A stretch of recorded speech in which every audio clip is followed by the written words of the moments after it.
most people nowadays are basically incapable of actual deep work because they've been conditioned by their phone to be able to pick up your phone at any given time.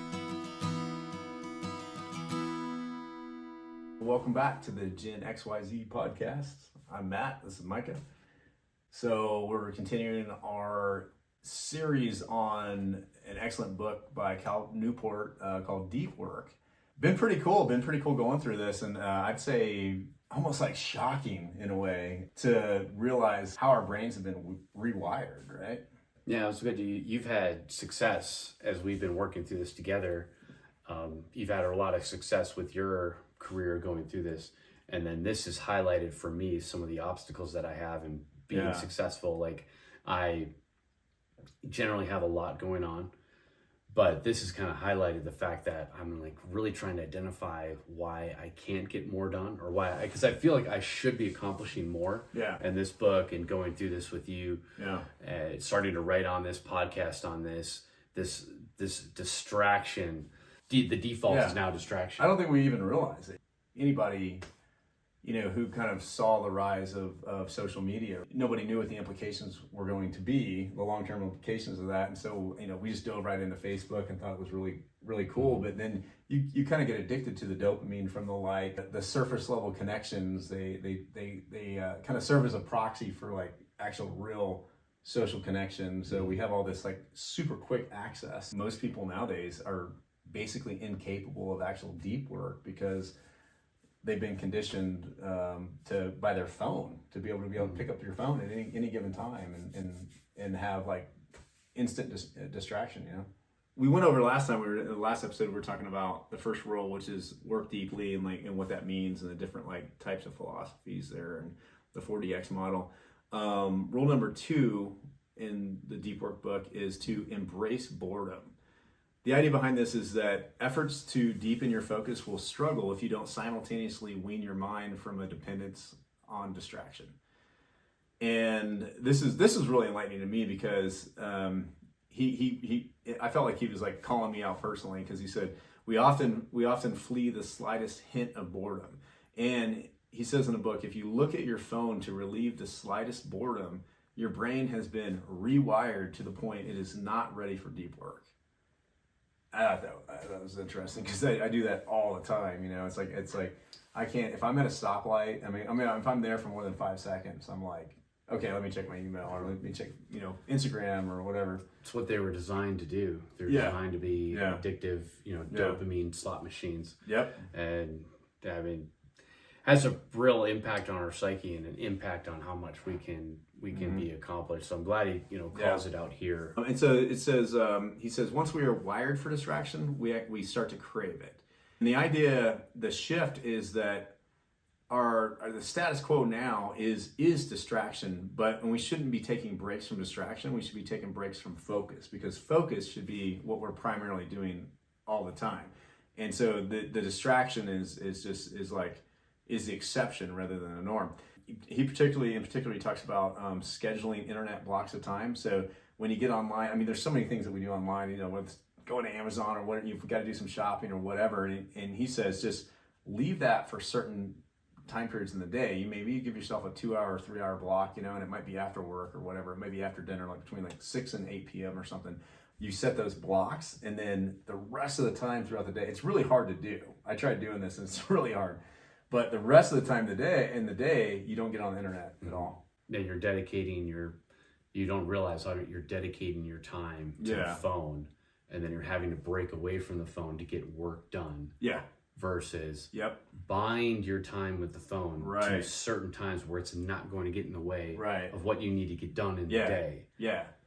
And I would say this could be extended off to, I mean, he talks, we're talking about deep work, and this is, for professional, like cognitively demanding work, but I think you could extend this out to like your social interactions as well, right? Absolutely. Like if you're having like dinner with your girlfriend or something, it's like how, take the phones and put them in a drawer, and how's that going to change everything? That's going to completely radically change the conversation.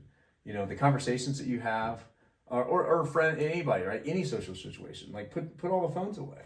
you know, at the beginning of dinner or whatever it is you're doing, put the phones away. Skiing. What if you had a ski day and there's no phones?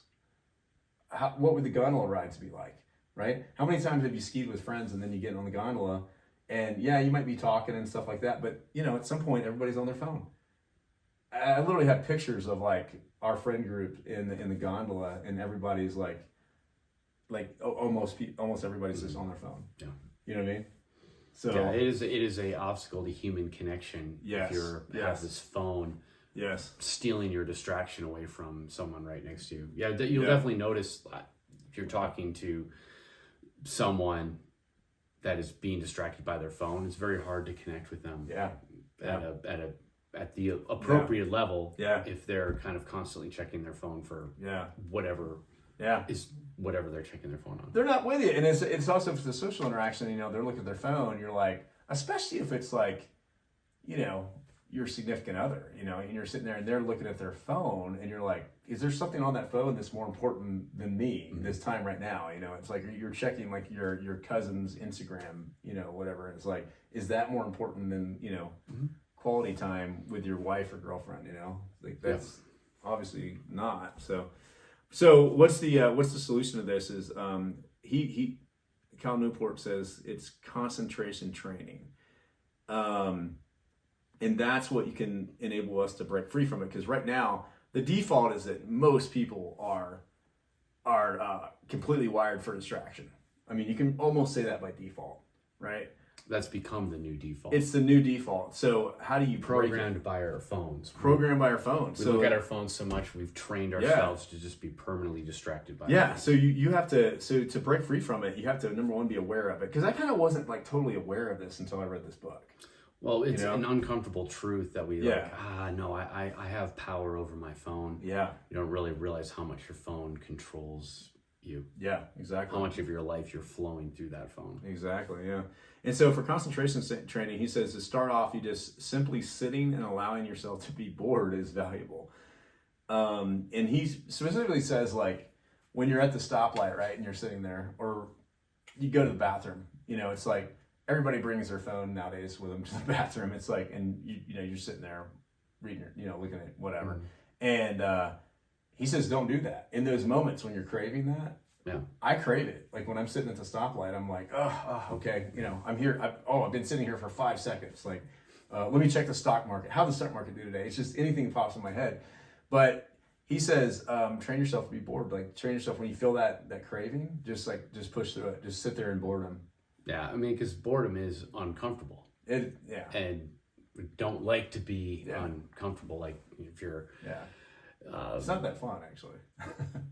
It's too easy just to pull yourself from that discomfort by just sucking yourself into the phone for whatever your loop is on your phone. Like I'm gonna go check the social media apps, then my email, then you just kind of have that constant loop of what you check, and it is really a realization. Like I don't want to be uncomfortable. I'm not willing to sit here, and I do that kind of personal experiment, with myself, seeing like how long I can, like with self-control, keep myself from actually checking the phone. Oh, do you do that? Remarkable how hard, how hard that is to get through. Like I recently came out of the woods from like a week-long hunting, didn't have service, and like that first day, you're like, oh my goodness, I'm just like the anxiety because you're not getting notifications. You're like, what am I missing out?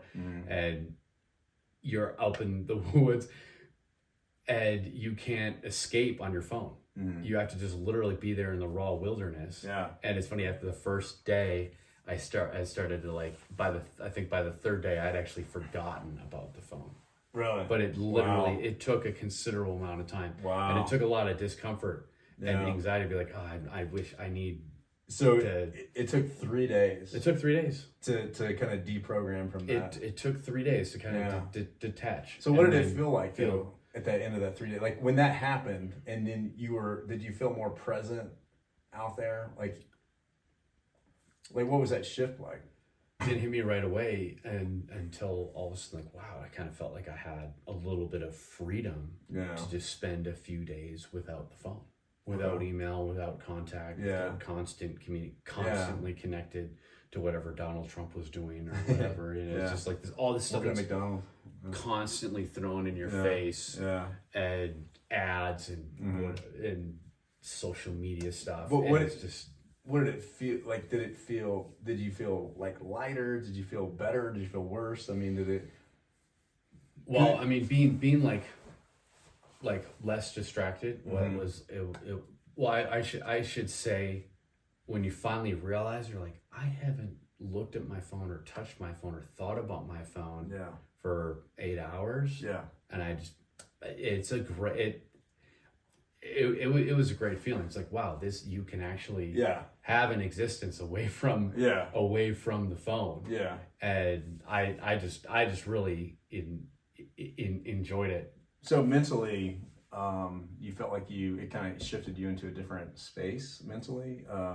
Having the constant distraction versus not having it, like, shifted you into, did you feel more relaxed? Or one thing you notice, like, how long it actually takes you to kind of like detach yourself from the phone. That alone is kind of scary to think that is kind of like the 3 days, and wasn't by the third day where I finally got to the point where I wasn't thinking about the phone. It's almost like a drug. Like, I mean, the first day I was like, I felt I felt it buzz in my pocket. Oh man, like, those phantom notifications. Dude, that's a drug. It's a drug. It's like, you were. It was that dopamine. You were feeling. It was like. You're so accustomed to it, and then you get that ripped away. And wow. That's crazy, because you're like, you're so conditioned for it. Your brain's looking for that, even feeling the buzz of your phone. Like a phantom buzz, because you're like, your brain's like, I need that distraction, I need that dopamine. Yeah, and you realize you're okay. I can just, I'm not generally someone who just sit quiet and not do anything. Yeah. But obviously, if you're going to be hunting public lands in Utah, you do need to sit there and do nothing and use your binoculars to try to find stuff. Yeah, and you're probably not going to have service. And not going to have service, and it really was a good space at the end. And I was like, I just thought, because of like what we're reading in the book, that it really gave me a chance to kind of quiet my thoughts. Because really, I look at this, the phone is a factor, but really for me, an obstacle to deep work is all of the multiple things that I'm trying to work on at once. And there's the lack of focus is because I might be at work needing to focus on something, and I'm thinking about I'm thinking about completely something totally. I'm thinking about something I want to do on the podcast, or a video I want to make, or I'm thinking about a new adventure or like my trip to Norway or whatever. I'm like, oh shoot, I need to get home and work on Army stuff. It makes it really challenging to stay focused on one thing when all these competing thoughts and priorities, and I feel I don't have the time to get it all accomplished. And then ultimately, the thing that suffers the most is like, personal relationships, because I'm like always focused on all these other activities that I want to do. And then you have to think of like, what I like here is like, what is radically important? What do you really need to do? And I really, I even did it today. I was like, I need to like maybe take a little risk at work and step away from work and give my friend a call.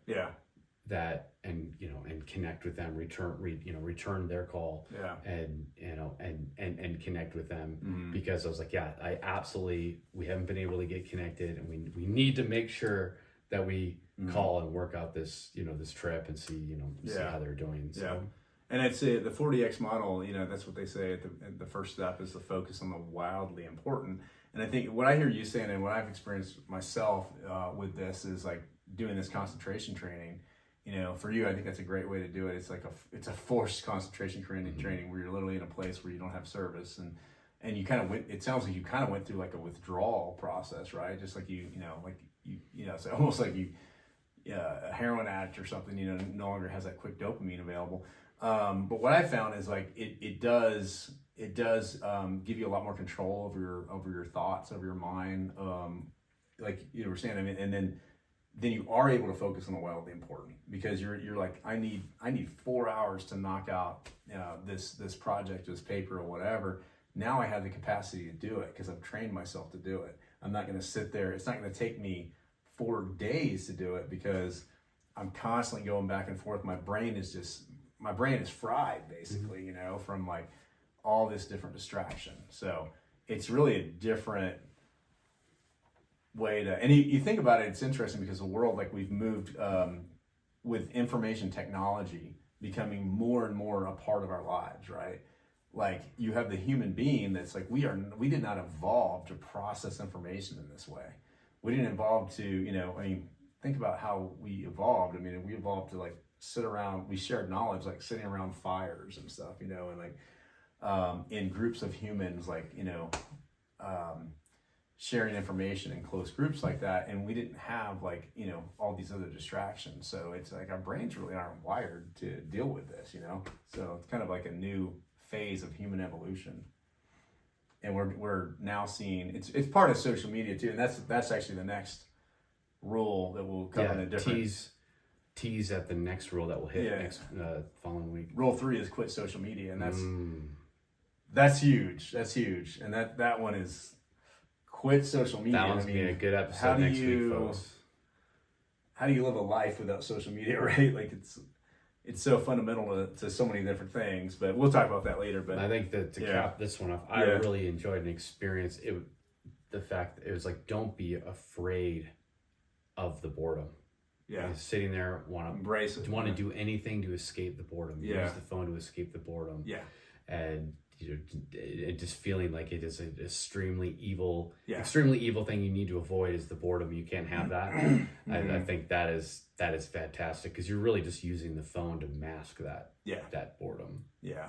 And I'll just cover this real quick. Other concentration training he talked about, Roosevelt dashes. So evidently President Roosevelt was like a manic worker, and he was known for completing like massive amounts of work in a very short amount of time. And so they call them Roosevelt dashes, which is, and there's 3 steps to it. You identify a deep task high on your priority list. That's number 1. Number 2, identify how much time you'd normally put aside for this type of task. And then number 3, greatly reduce that time and set a timer. And the idea behind it is that it'll train your brain to simultaneously increase the level. While it's simultaneously increasing your brain for discipline, it also increases the level that you can regularly achieve. So it's kind of like going to the gym, right? It's like, you're doing this deep work, and I'm easing into this because I will tell you that it's like, it's kind of exhausting almost, right? It's like doing these deep work sessions. Like I've been doing 2-hour deep work sessions. It's kind of exhausting. Like it seems like it takes a lot out of you.